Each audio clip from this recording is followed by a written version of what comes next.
Hi there, and welcome to another edition of the 1% Better podcast with your host, Rob O'Donoghue. Hello there. Welcome to another episode of the 1% Better podcast. Thank you for checking this one out. I'll keep the intro short this week. Just a couple of call-outs. I released a solo effort last weekend talking about just the last few weeks, or I suppose, in my life and things I've learned, how meditation has been very beneficial, and also the dry 18 journey, the things I learned from that as well. So maybe check that one out. It's 30 or so minutes long. Feedback has been quite positive, and the solo shows are proving to be relatively popular. So I will continue to do some of them in season 3, which will be starting in the next few weeks or so. And on that topic, again, touch on it in the solo show. I've already recorded about 8 or 9 episodes for season 3. Just 2 very interesting ones in the last week. One with a plastic surgeon from Beverly Hills in Hollywood. Very interesting learnings I've taken from that one. And also another Hollywood connection, Greg Herman, who has a company called House of Herman, where he makes handbags and other fashionable items. Fascinating guy, and story that he's shared and lessons that he's learned. So both of those fall under the 1% Better category, and I look forward to sharing them in season 3. That's just 2. So I mentioned I'm wrapping up season 2 soon enough. I have probably this episode and one more to go, and then I'll take a few weeks off to continue recording new shows for season 3. Next week's episode is one I recorded at the start of this week with a very interesting gentleman. His name is Joseph McGuire. He's released a book just late last year called Face Facts, and he has 30 years experience reading the face, and the information that can be gained and gleaned from that is quite astounding. We did a video recording. It'll be a podcast audio, but I will put up the video part of him actually giving my face a reading. I was probably sleep deprived at the time, but he was still able to identify certain elements or aspects that rang through or true even for me. So I was very interested to see what he picked up on that, and he's a very, very interesting guy. And we're going to give a free copy of his book away with the episode next week, so do listen out for that. As always, I really appreciate you listening, engaging, giving feedback through any of the social platforms. I get a lot of feedback through LinkedIn on 1 Minute Monday videos, which will continue over the next number of weeks. No point stopping those, because they're very useful, beneficial, and I learn a lot from putting them together as well. So keep engaging, keep letting me know what's going well and what ideas you might have to help me improve for season 3. I'm always asking folks to do that. One thing I will ask that I haven't for a while, leave some ratings on iTunes. Not because I want to get up the iTunes charts, because I think they're pretty much gamed as it is. Google gaming of iTunes charts if you're interested. But I do want to get feedback through that, and it does help when they're higher up. It's more that more people see it. It's not a vanity thing. I just want more people to connect in with the show and listen to it. So iTunes charts or Apple Podcasts, leave some ratings or reviews there. That would be very beneficial. And just again, tell folks about it and connect in. And yeah, it's always good when you do that. So I did say this would be a short intro, but probably not that short. Okay, this week's episode is with a guy called Doug Buckingham, and he has a very interesting career. He works in hypnosis, past life regression therapy, sound healing, Reiki, relationship work, and we recorded it nearly a year ago, believe it or not, and it's my bad for not putting it out before now. I kind of lost the files at one point and found them again, so had it in the queue. Listened to it back recently while I was editing it. If you're a believer of past lives and that you've lived previous lives, we talk a lot about his approaches and techniques to tap into that, and it certainly can help for those that have those sort of feelings to unlock or to relieve them in many different ways. The examples he talks about, not only for himself but for some of his patients, is very eye-opening. So I would hope you enjoy it. Check it out. I'll have links to Doug in the show notes. It is 1% better in areas that is a little bit different, but hypnosis seems to work for a lot of people. Past life regression therapy might be something you haven't heard of before now, but you'll hopefully get something from that. The different types of healing he uses, I hadn't heard from some of them before. Color therapy practices one, sound healing with crystals and pyramids, talking about the chakras and sound frequencies. Very powerful, very interesting. Lots of book recommendations in there as well. Doug's a really interesting character. Check him out online. So I hope you enjoy it. Tell a friend. Maybe reach out to Doug if you want to get your own readings done. I'm sure he'd be delighted to talk with you and let him know where you heard of him through the podcast. That would be sweet. So there you go. I'll leave it. Have a great weekend. Enjoy the podcast and catch you next week. Take care. Good luck. In this episode, I always look for guests that can bring, I suppose, new perspectives to the show. And when I was able to interface and connect with my guest this evening, I was taken by, I suppose, a lot of the modalities or skills or qualifications that you have, and I'm looking forward to hearing about some of those. So with no further ado, I'm welcoming Doug Buckingham to the show. Doug, thanks for taking the time out to talk to me. Well, thanks very much for inviting me, Rob. I'm delighted to be here. So Doug, on your website, Solutions for the Mind, Body and Soul, the topic of this podcast is 1% better. So it's really trying to help people get better, 1% Sure. or more. And the idea of solutions and for every part of you certainly fit. What type of solutions are we talking about? Well, I really work with a lot of everyday issues. That's what it comes down to, whether they're physical, mental, emotional. Typical scenarios revolve around relationships where people seem to have a lot of issues, relationships that aren't working, absence of relationships. Money is a big topic that I work with. Also, where generally, probably if I had to sum up what people come to me for, it's because they're stuck in an aspect of their life. They're unable to move forward for some reason that, they can't push through. And the summary of what I do is that I work with subconscious patterns. I work with the unconscious, and I do that through hypnosis, regression, and a series of other complementary therapies. The area of what you call, or what is called past life regression, I'm very fascinated about that. I had a guest on the show last year, and I think the title or one of her skills was clairaudient. I don't know if you've heard of that. So we kind of had an interesting conversation around that. So the past life stuff would be good. I'm interested to know, is hypnosis the kind of basis that you have to have in what you do to, I suppose, as a foundation? Are all these other qualifications and skills built on top of that, or are they interdependent? No, I mean, they're really interdependent, but the very nature of the word interdependent means they kind of flow into each other. Right. So there's no must-haves. Hypnosis is a skill which for me on a personal level has been a godsend, and on a professional level also it's really helpful. But everything that I do, I don't really, people come to me for, sometimes they come for a past life regression, sometimes they come for a hypnosis session, sometimes they come for Reiki, and sometimes they just come because there's a problem. Mostly they just come because there's a problem, and I don't actually know where I'm going a lot of the time until they actually arrive. And then, it could be a number of different things that I do or ways in which I work with them. Okay, very, very good. Good to know the interdependency piece as well.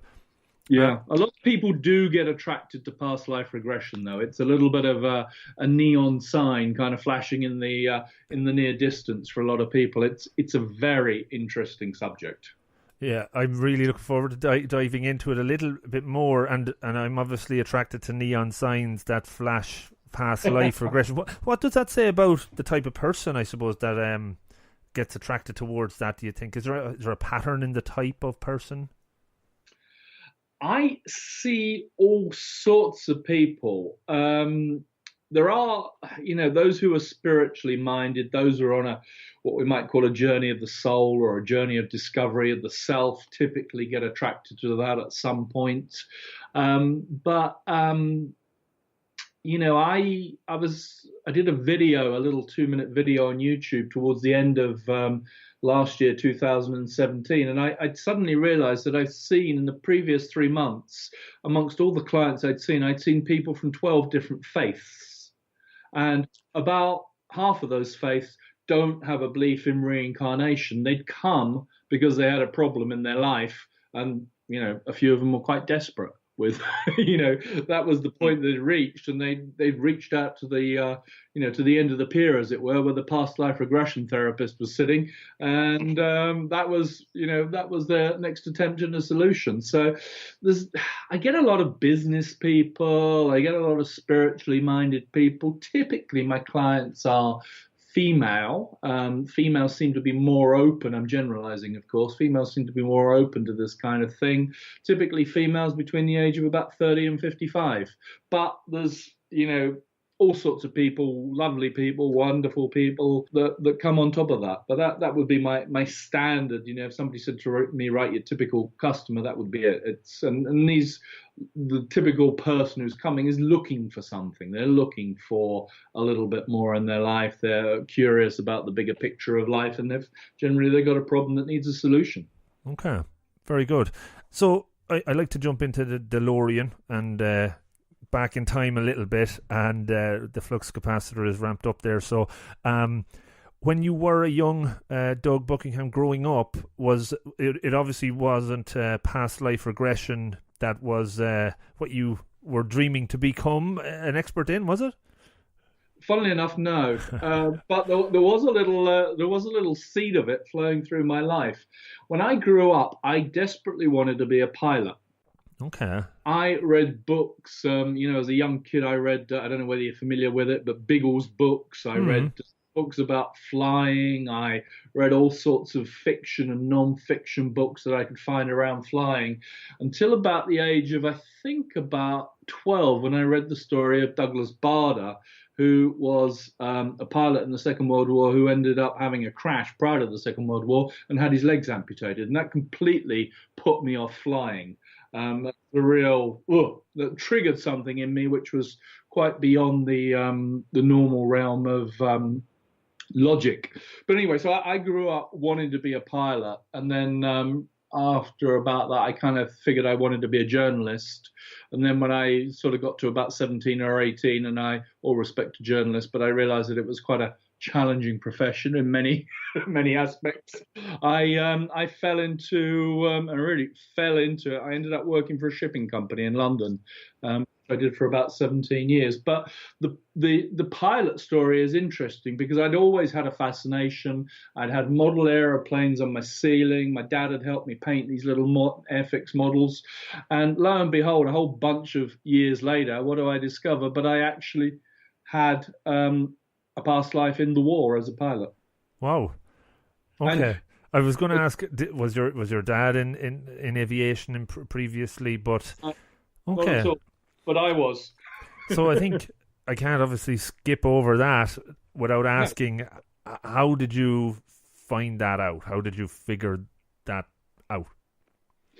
Well, when I got into shipping, one of the things that I had to do when I became a little bit successful in it was that I had to travel, and I had to travel to Greece on a regular basis and a few other countries on a regular basis. And the first time I ever flew to Greece, I was about 21 at the time, and I had the most awful flight coming back. Literally, the plane was being thrown around the sky in a storm, and it was a thoroughly unpleasant experience, and it shook me up.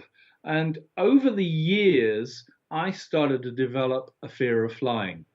And at some point, I can't quite remember, I'm going to guess, say it was the late 20s, I started refusing to fly to my job. I got to a point where I could be sufficiently dogmatic about the whole thing and good enough at my job to say, no, I'm not flying anymore.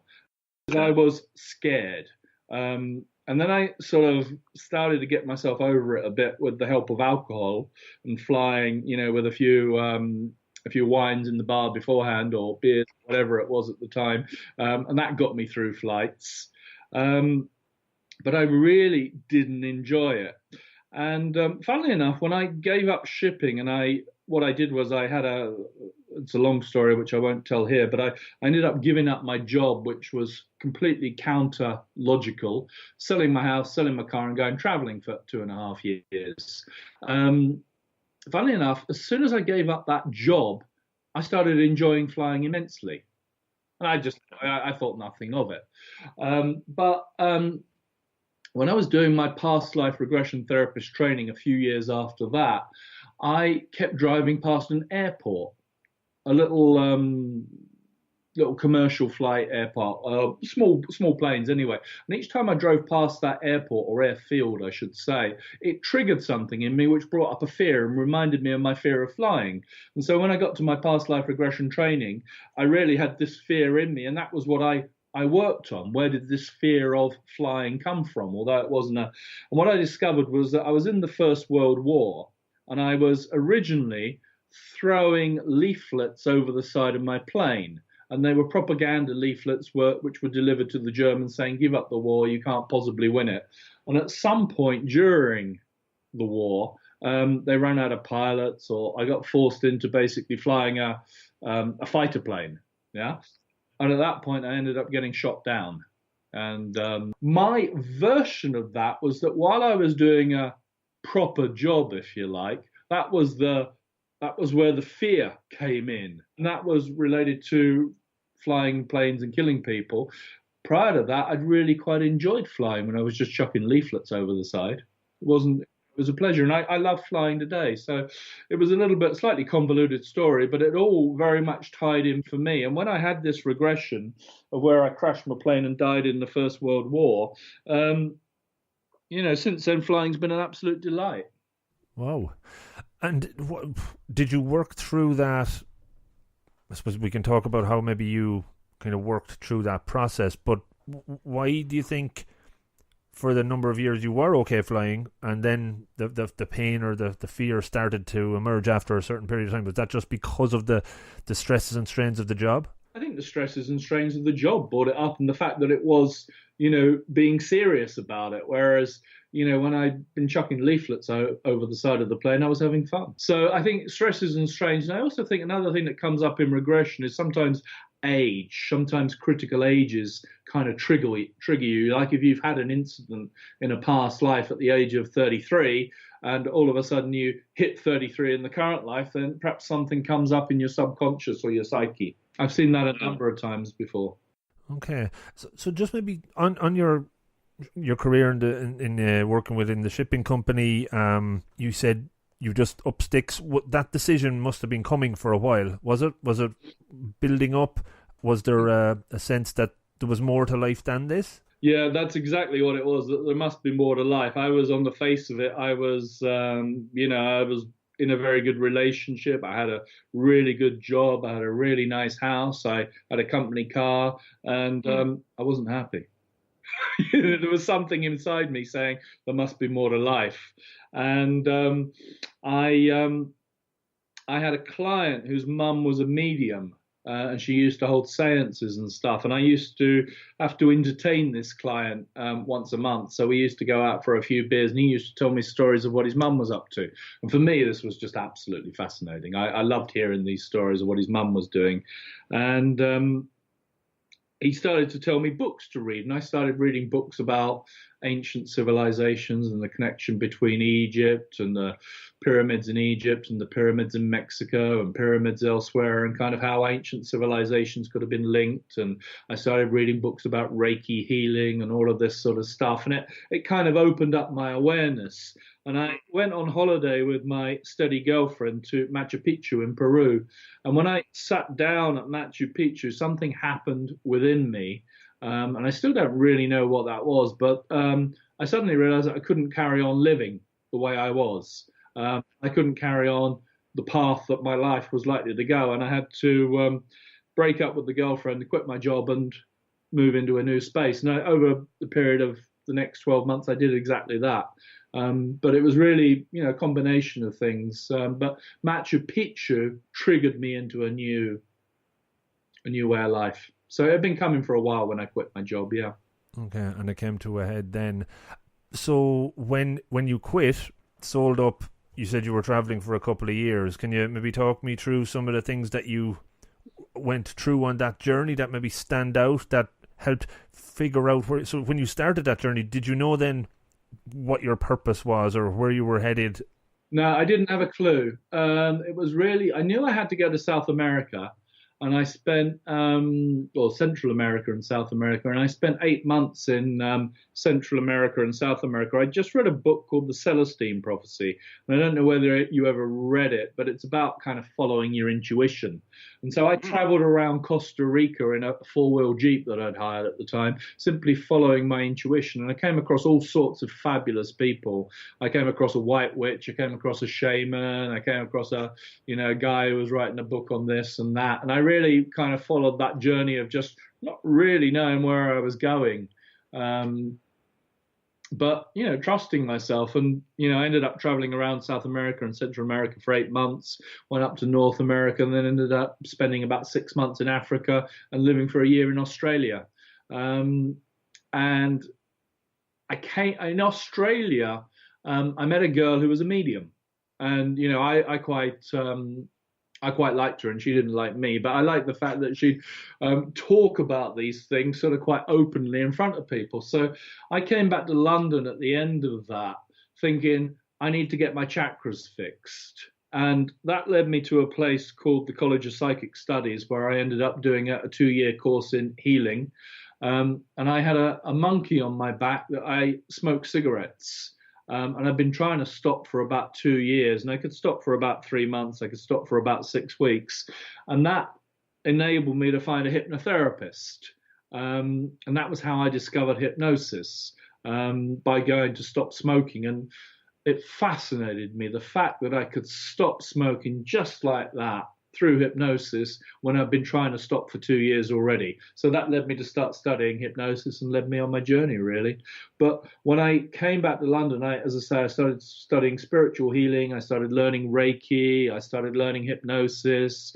I did something called theta healing. All of these things suddenly engulfed me. And I wasn't really doing it as a career. I'd never thought of it as a career, particularly. I was doing it for me, for my personal growth at the time. A couple of things you said there are kind of interesting for me. The intuition thing, I always talk about that on the show as well. This time last year, I think before we came on, I was telling you about my kind of yearly challenge of not drinking beer. Every month I try to do a challenge, a personal challenge, whatever it might be. Last year, one of the months I took intuition, of following my intuition as best as I can consciously for the whole month, and let it go with it for decision making and whatnot. Quite an interesting month for sure. And then you mentioned, when you talked about the traveling South America, you mentioned a witch and a shaman. Weirdly, I have on my list of guests that I want to try and connect with for this season's show is a witch and a shaman, which kind of freaks me out a little bit that you're reading my mind or have logged into my computer somehow and are reading. You'll be the first. I've no idea how to hack a computer. Yeah, no, it's just funny. So the book, The Celestine Prophecy. Yeah. Okay. It's an old book now. It's 20 years old, 25 years old. It's about, that's part of it, following your intuition. It's an interesting little read. If you've never read it, then do pick it up, because it's simple stuff, but it's good stuff. Cool. I'll add it to the list. I have a page building for the website about just book recommendations, because everybody on the show normally gives one, which is cool. Do you think you have to be a specific type of person to be opened to the hypnosis, to a lot of the methods or approaches that you've taken on board, or are certain people just shut down? Are the chakras not open? Does that matter? Well, hypnosis that doesn't really matter. Hypnosis is really about working with the subconscious mind. And, we all have a subconscious mind. It's in operation, throughout our lives. It's what gets us up in the middle of the night when our bladder's full and tells us we need to go to the toilet. It's what regulates our breathing. It's what, regulates our blood pressure. It does lots of things in the background.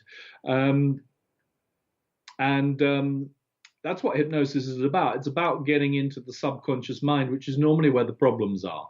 Because when someone's got a problem, if they want to stop smoking and they try for 2 years and can't stop smoking, that means their conscious mind, their willpower, is not really getting them where they want to go. So the problem's a bit deeper.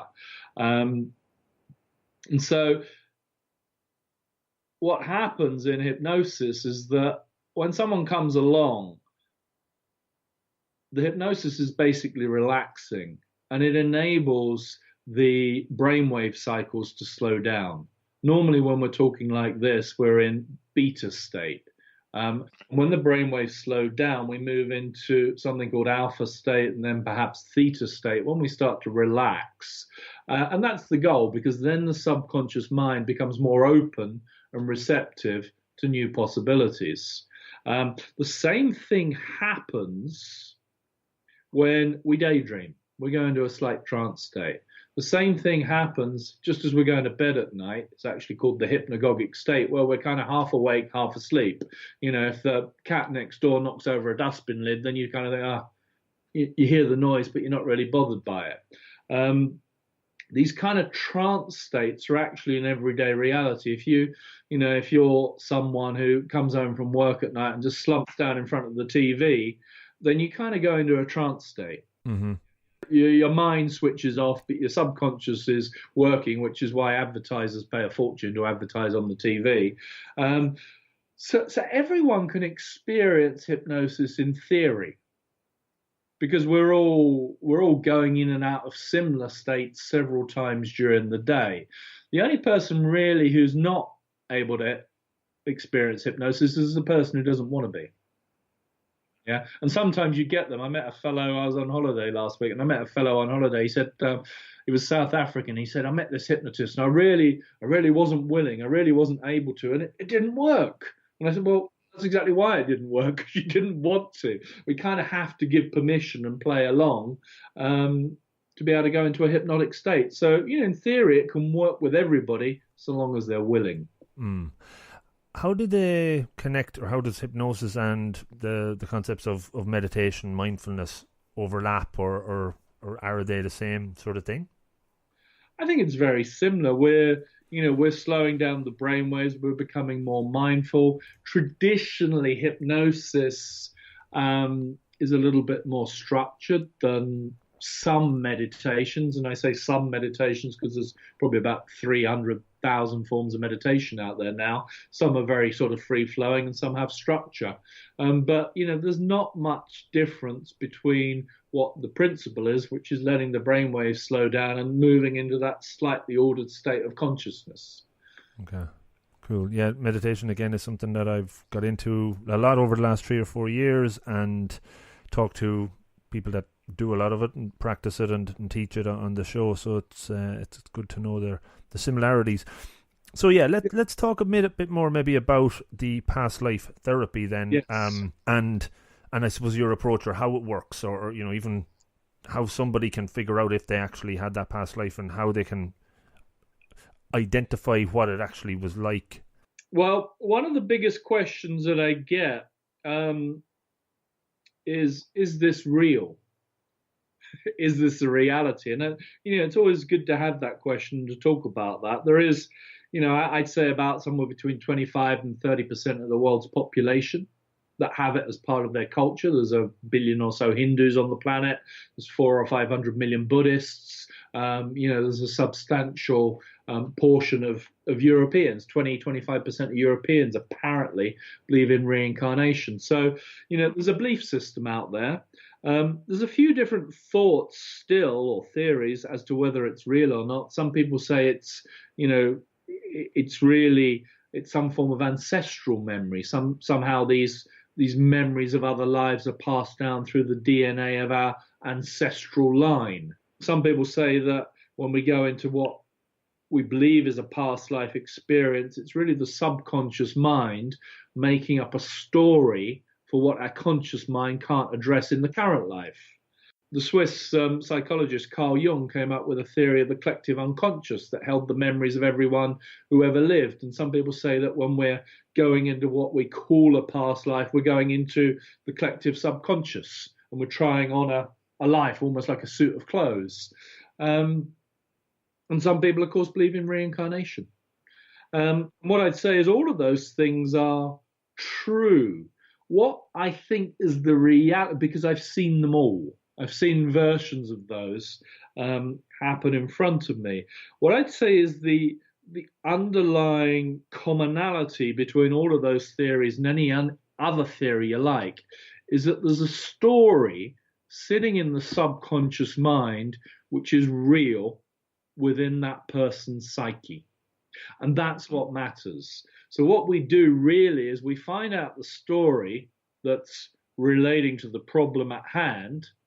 We help them become aware of that story, and then we unravel or reframe that story in whatever way is appropriate to that person. Now, whether that story is real or not in the history books doesn't entirely matter.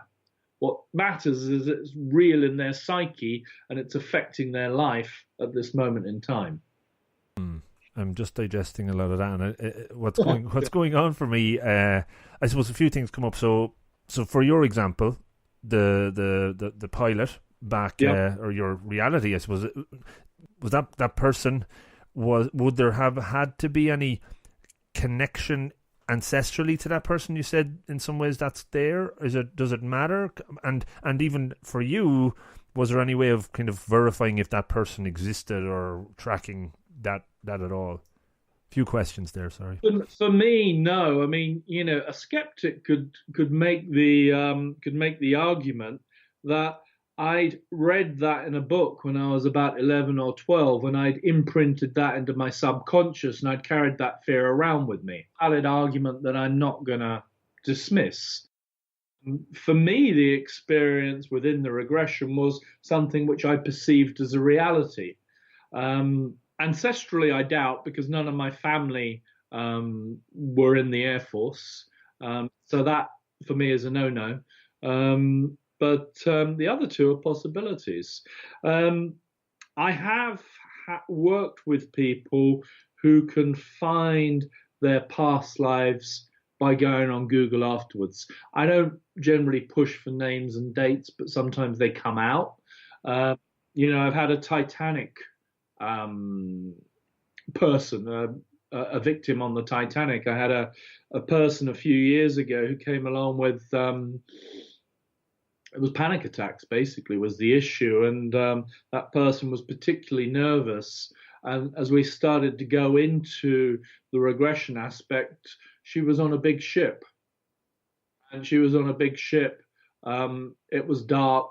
She was a little girl. And that big ship hit an iceberg. Now, at this point, I'm really careful not to plant things in, to lead in any way. Yeah. But what I did do at some point during the regression, finding out who she wasn't really the focus of it. It was more to help with the anxiety and to, work around that. But at some point I said, "What do they call you?" Right. And she gave me her name. Wow. And when the regression was over, we Googled it. Right. And she'd been quite deep in trance, but we Googled it and it came up on the list of dead on the Titanic. Wow. God. It was very evidential. Oh, wow, that's interesting.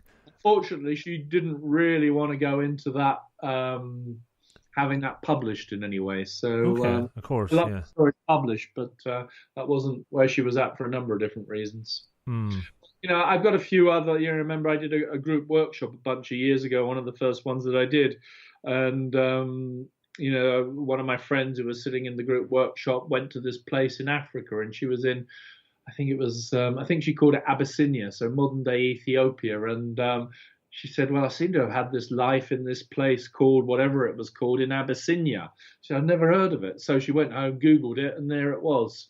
She actually found it on Google Maps, and it had looked on the pictures that she'd found, it would look like she'd described it in the from the regression experience. And I've had a number of similar things which are collaborative, is that the right word? Or you can find them. You can find a bit of evidence for them. Wow. It's fascinating just even hearing those sort of stories. Has there been any examples that have gone connected way back, like thousands of years in their previous past life, or has it always been a bit more recent? Does that even come into it? Yeah, I've had a few, not for a while, but I've had a couple of, I would say, whether they're cavemen or whether they're just from about 4,000 or 6,000 years ago, more earlier man. I've had certainly Middle Ages is quite common. Going back into loosely around the time of Jesus is quite that happens. So yeah, 2,000-3,000 years. It's not unusual. Interesting. Is there anything like a future life? I don't know. It's not regression, or is there anything where people could almost have a life that happened in the future, or does that timeline continuum come into play? Well, let's call it progression. Yeah, progression is probably a good word for it. And there are people who practice. I think they call it future life progression. I'm not sure.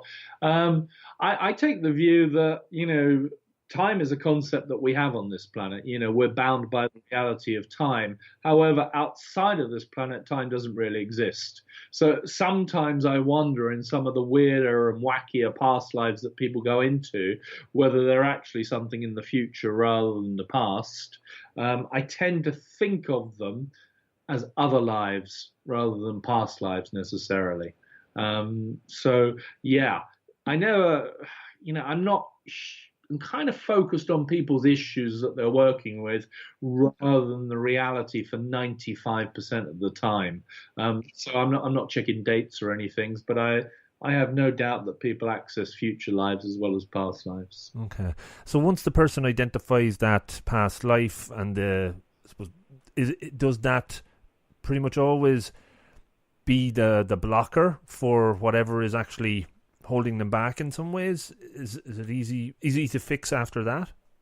Yeah, really what we're looking at is getting close. If you think of, let's take an arbitrary number. Let's say you've had 100 past lives, Rob. So again, sticking with the arbitrary numbers, let's say 70 or 80 of them are all fine and finished, and let's call them books, and they're sitting up on the shelf gathering dust. Another 20 or 30 of them which are sitting around on the floor in varying degrees of completion. And so you'd come along to me and you'd say, oh, well, I've got this issue with yada, yada, yada. And we'd go back to the source of yada, yada, yada. And we'd find out which one of those books related to that particular issue that you're working with. And what we're really looking for quite often is what I'm going to call the soul's unfinished business. How did you die at the end of that life? What didn't you have closure for? And that might be emotional stuff, it might be thoughts, it might be relationship issues, there might even be a bit of physical stuff going on. It's what happens normally at the death point. Sometimes there are significant points in a life. A bunch of months ago, I had a lady who was really struggling with relationships in the current life, and she'd kind of been dating guys for about 10 years, and she'd changed the face of the guy every year, but it's essentially she was dating the same type of person. We went back to sorry, that was years ago actually, but we went back to a life where she was jilted at the altar. Wow. And she was still looking for that person. So she'd had a really life-changing event which had totally altered the course of that particular past life, and she was effectively still reliving that in many of her relationships. She was still trying to make it with that guy. Oh, and once that was uncovered, it was easy enough to fix thereafter? Yeah, she started dating a completely different type of guy. Her type changed. I got an email from her about a year later, and she was getting engaged, and hopefully that led to even better things. Very interesting stuff. Business that we're looking for. That's what it's all about. It's about getting closure. And it's not dissimilar to the current life. If there's events in the current life, I do a lot of work with the current life where we haven't had proper closure, it's still reverberating in our subconscious. It's sending out a vibration that attracts, that same situation to come into our life as something we have to look at. You have a number of other qualifications and I suppose developed skills. There's one I read around Aura Soma Level 3 Practitioner. Is that pronounced right? Yeah, that's perfect. Aura Soma is a color therapy that I haven't done so much work with it recently, to be honest with you. You've obviously read deep and long on my website. I haven't done so much work with it recently, but it's essentially a color therapy. It was developed in 1984 by a lady who was registered blind, which is fascinating for a color therapy.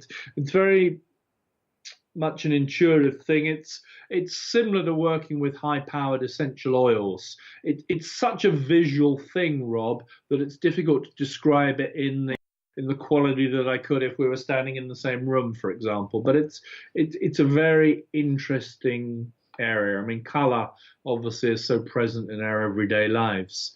It's something that we choose around us. We fill our homes with color. So, you know, a form of color therapy has more depth to it than that. But a form of color therapy is really useful. You do workshops as well. I read about crystal bowls and pyramids. Can you talk a little bit about what's involved in? Well, I work with sound. Sound, I think, is a very amazing way of working with people. And crystal bowls are part of sound healing, as are crystal pyramids. I also work with gongs. Sound healing, I think, is part of the future as to how we'll, I'm going to call it a type of medicine, energy medicine, how we'll work with our stuff. Really, obviously, sound, you're going to hear something. As we're doing a little bit of audio, I might try and shout at the microphone and grab one in a second. And sound, obviously, it's what you hear. Sound is also a vibration.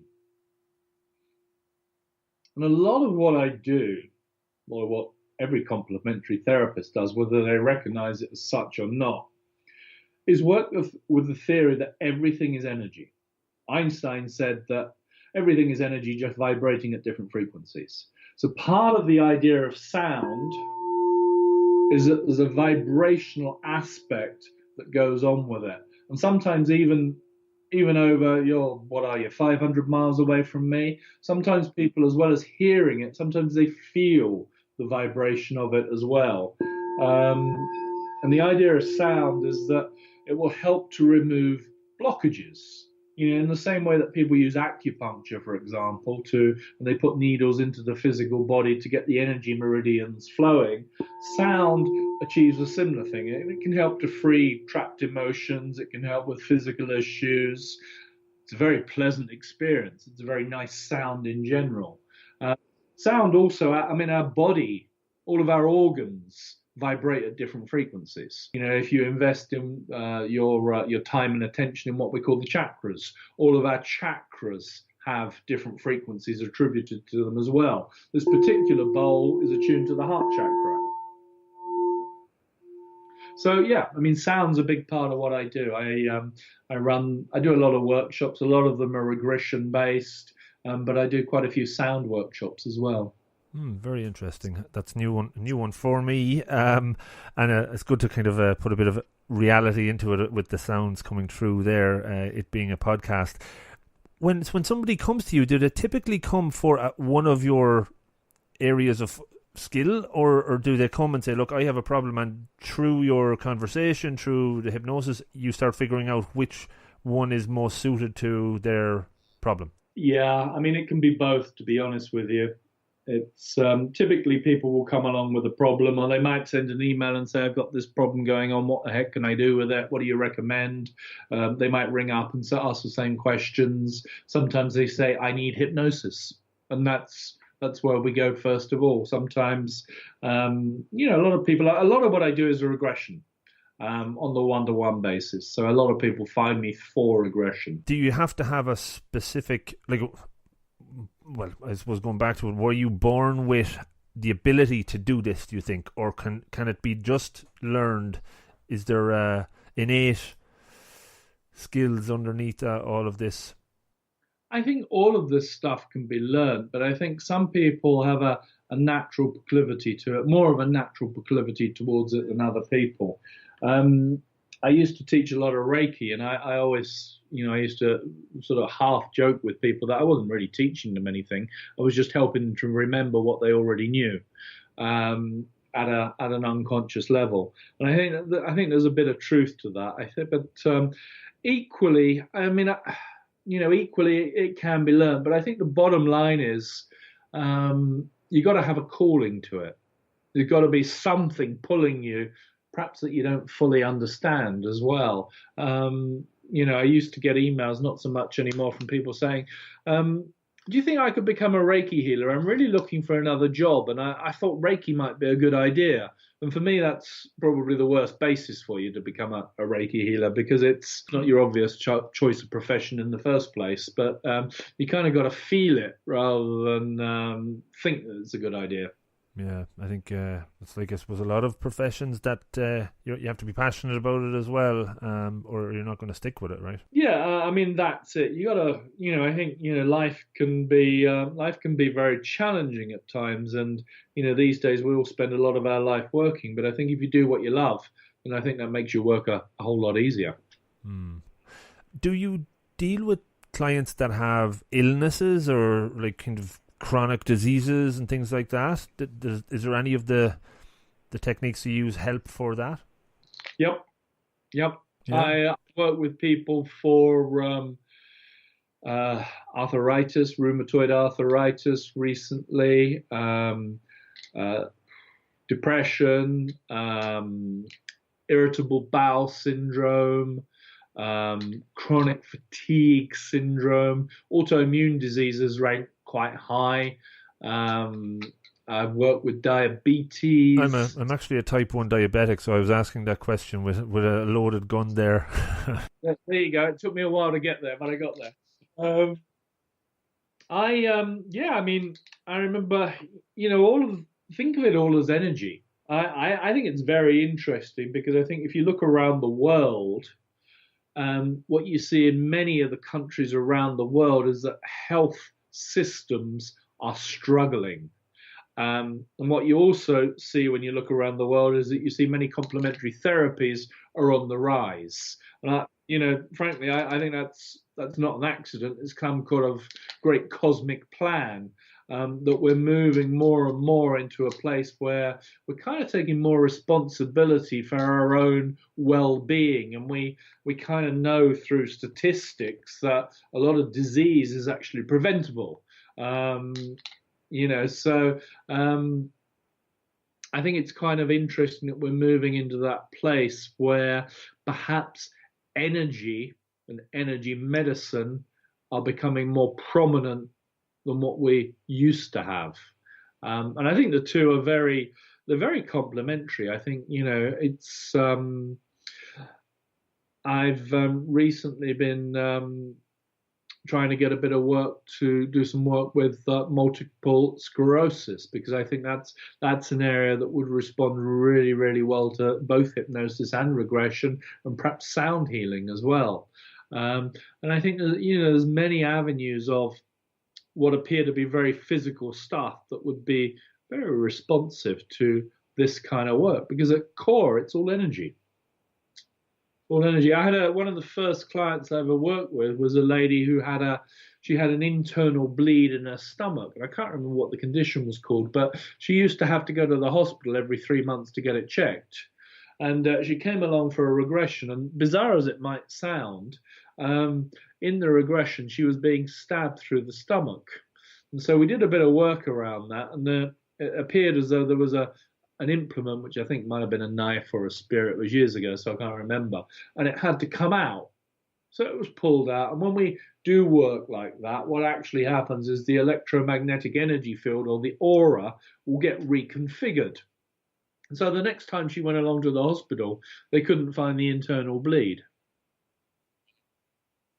And stuff like that does happen. It's obviously like anything in life, it's not guaranteed, but a lot of illnesses can respond.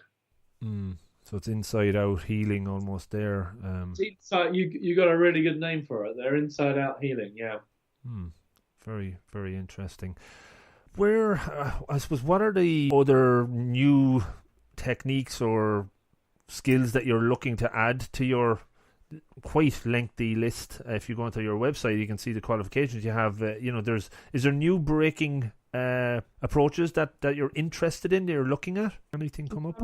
I'm always open to new ideas. I think you grow as a person, and you grow as a practitioner who can help more people.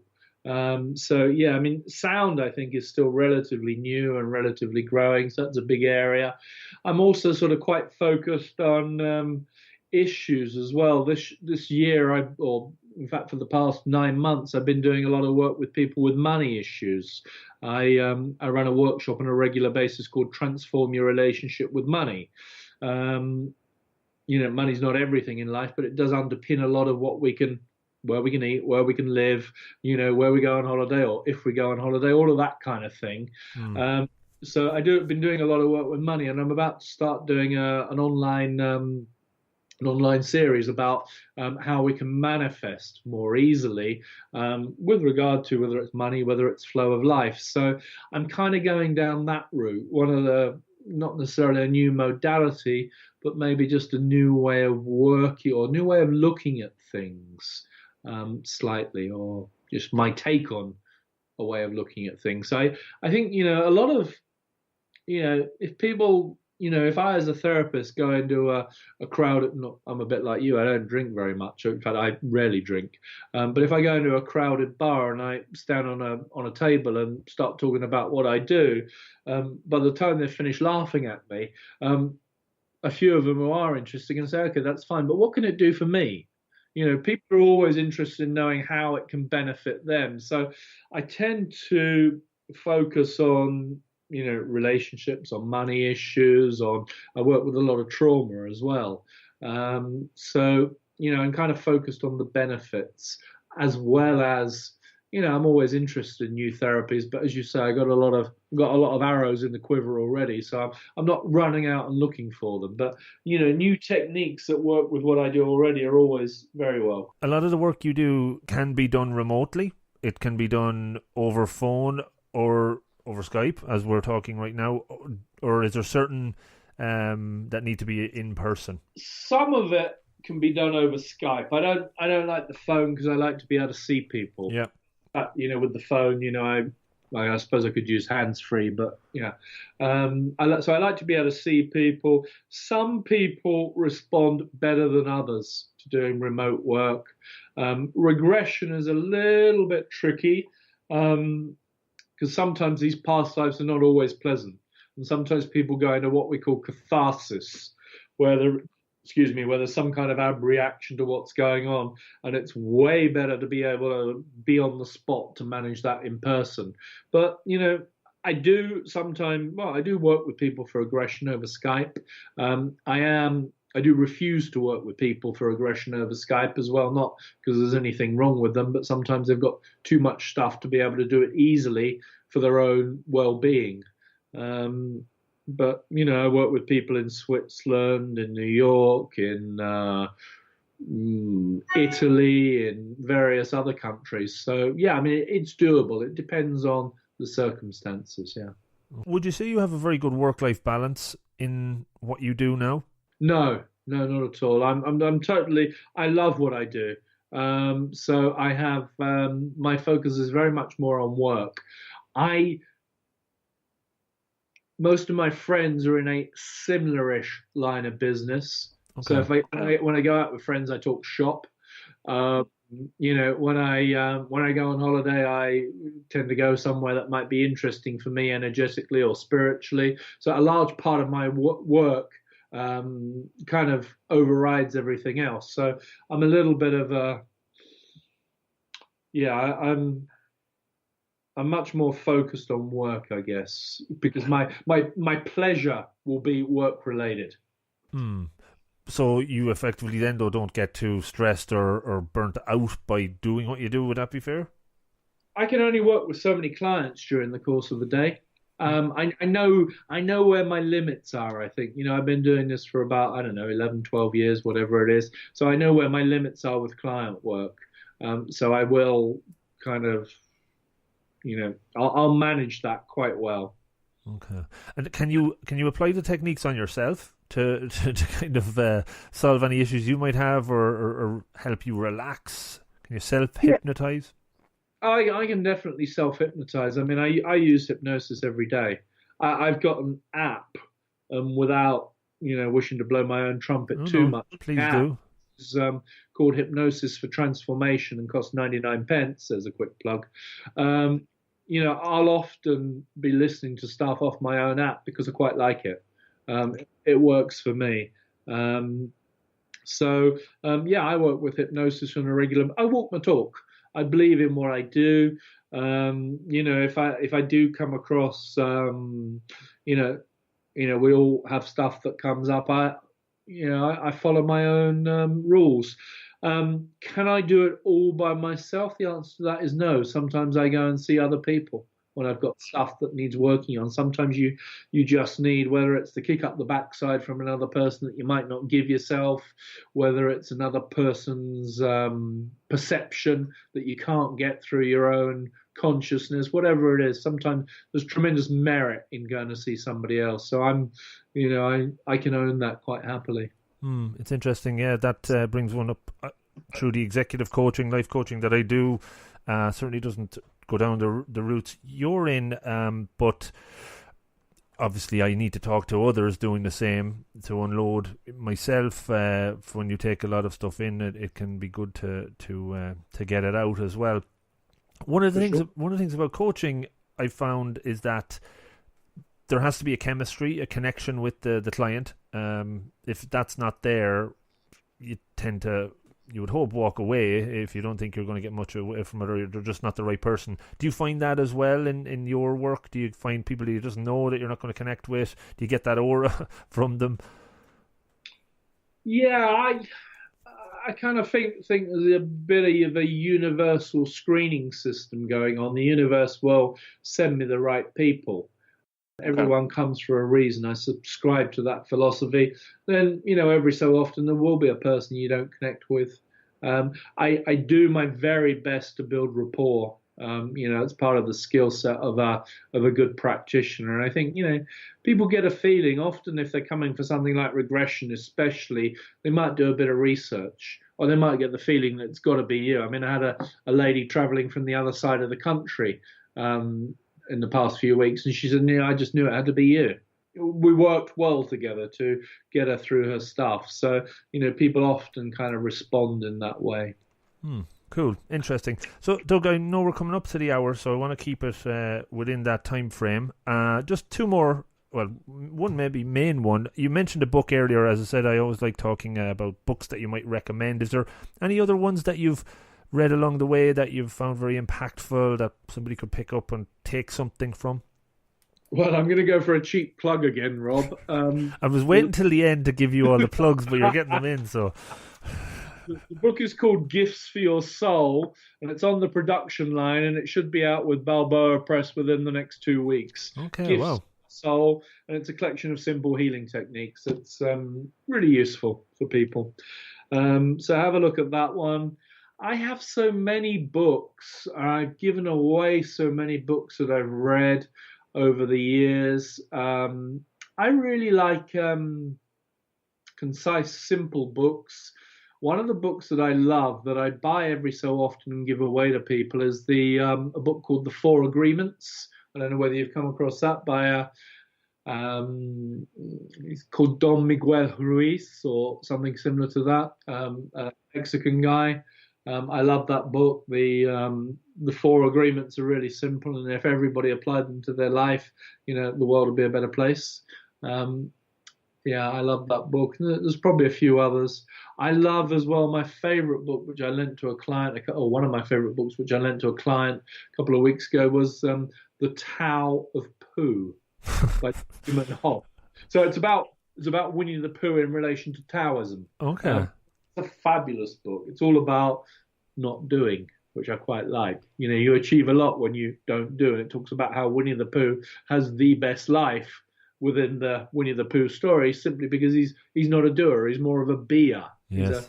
He's a being.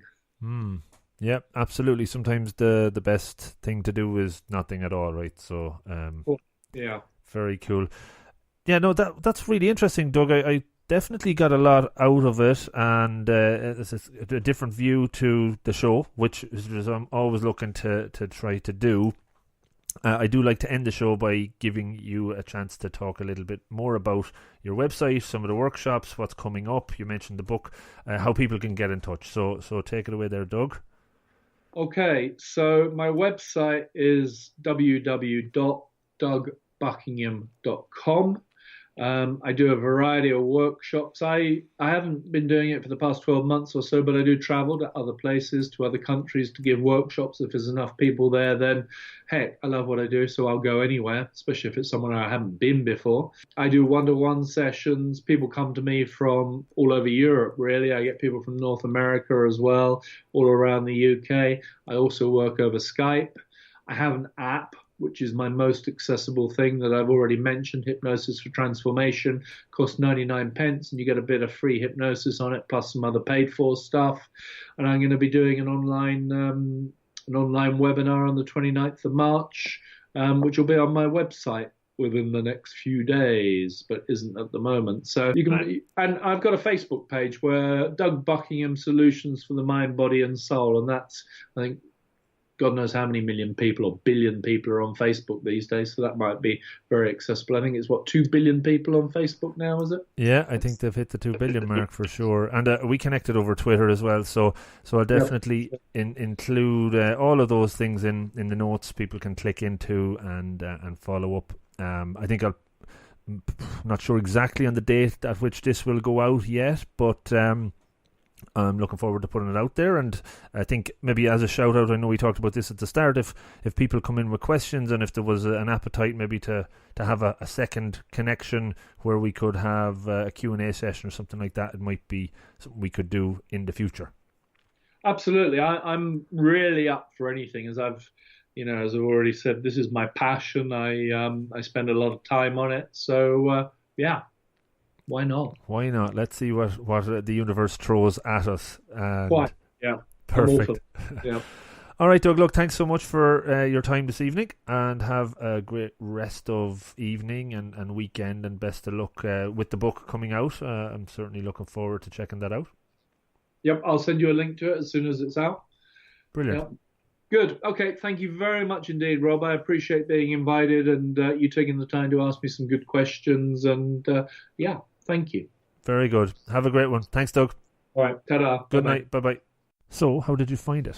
A good show? Hopefully. Do take a second or two to let me know. And before you do dive off, just a couple of quick call-outs. The new podcast, the 864, 15 minutes long, in fact 864 seconds is the aspiration, is now out and ready for listening. Check it out on the site. Go to the podcast page. There's a link for 864 there, or go on to Apple Podcasts and subscribe. That would be awesome. The 864 is all you have to search for. And it's in all other podcast platforms that you can think of or should be. So, have a listen. Every week I release a 1 Minute Monday video clip, which is also a tip to hopefully make you 1% better. Check that out. It's on the website on the video page. Did you also know that only about 1% of listeners to podcasts, not just my own but all, leave a rating, leave a review, get in touch or give feedback? And I would love if we could buck that trend and put it to 2% for this one. So please do take the time to give me a bit of feedback, give me some ideas about future guests or whatever the hell comes into mind. Just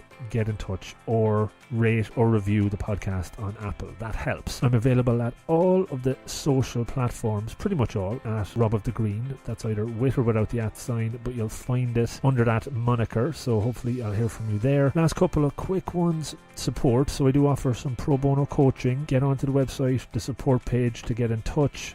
Few hours a month, happy to do that. And if you would like to support the podcast, that would be awesome. You can do so through Patreon and also through purchasing books through the book page on the website. That goes through Amazon and we get a little percentage. I'm not even sure what, but it's something. And finally, just to say thanks for taking the time to listen to the podcast. I know there's lots of other shows out there. It means a lot that you're checking this one out. So have a great rest of day, week, month, year, whatever it may be, and hopefully you're getting 1% better as a result of these shows. Take care and good luck.